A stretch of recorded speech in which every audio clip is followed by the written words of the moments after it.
sur l'avènement du Seigneur. Signe de ton avènement est la fin du monde? Jésus leur répondit, prenez garde que personne ne vous séduise. Car plusieurs viendront sous mon nom, en disant, c'est moi qui suis le Christ. Et ils séduiront beaucoup de gens.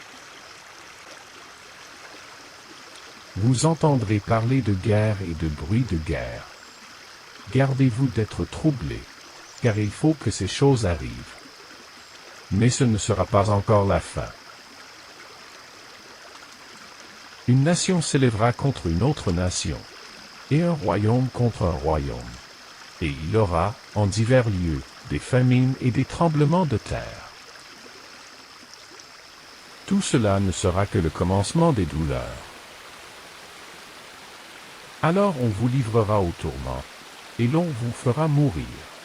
Et vous serez haïs de toutes les nations, à cause de mon nom. Alors aussi plusieurs succomberont, et ils se trahiront, se haïront les uns les autres.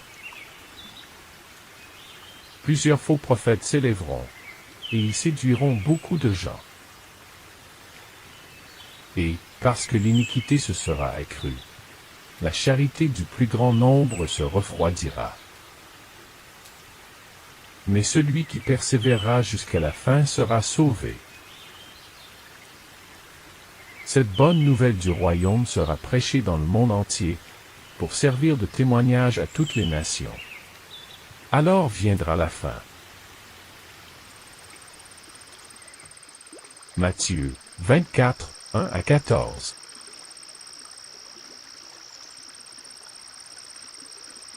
Sur l'avènement du Seigneur. Pour ce qui concerne l'avènement de notre Seigneur Jésus-Christ et notre réunion avec lui, nous vous prions, frères,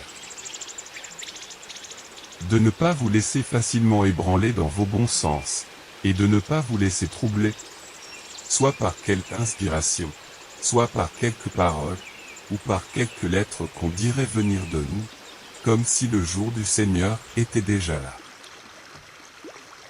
Que personne ne vous séduise d'aucune manière, car il faut que l'apostasie soit arrivée auparavant, et qu'on ait vu paraître l'homme du péché, le fils de la perdition. L'adversaire, qui s'élève au-dessus de tout ce qu'on appelle Dieu, ou de ce qu'on adore, jusqu'à s'asseoir dans le temple de Dieu, se proclamant lui-même Dieu. Ne vous souvenez-vous pas que je vous disais ces choses lorsque j'étais encore avec vous?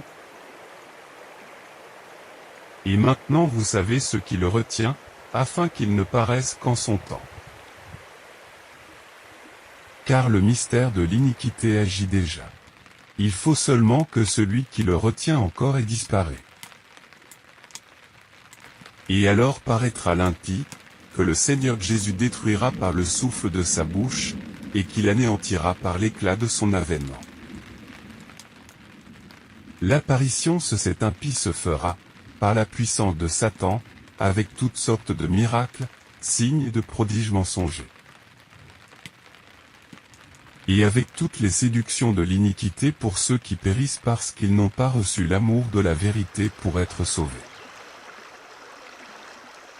Aussi Dieu leur envoie une puissance d'égarement, pour qu'ils croient au mensonge.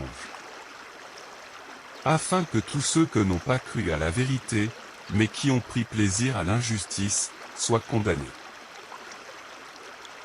Pour nous, frères bien-aimés du Seigneur, nous devons à votre sujet rendre continuellement grâce à Dieu, parce que Dieu vous a choisi dès le commencement pour le salut, par la sanctification de l'Esprit et par la foi en la vérité. C'est à quoi il vous a appelé par notre évangile, pour que vous possédiez la gloire de notre Seigneur Jésus-Christ. Ainsi donc, frères, demeurez fermes, et retenez les instructions que vous avez reçues, soit par notre parole, soit par notre lettre. Que notre Seigneur Jésus-Christ lui-même, et Dieu notre Père, qui nous a aimés, et qui nous a donné par sa grâce une consolation éternelle et une bonne espérance, consolant vos cœurs, et vous affermissent en toute bonne parole. 2 Thessaloniciens 2, 1 à 17. Sur l'avènement du Seigneur.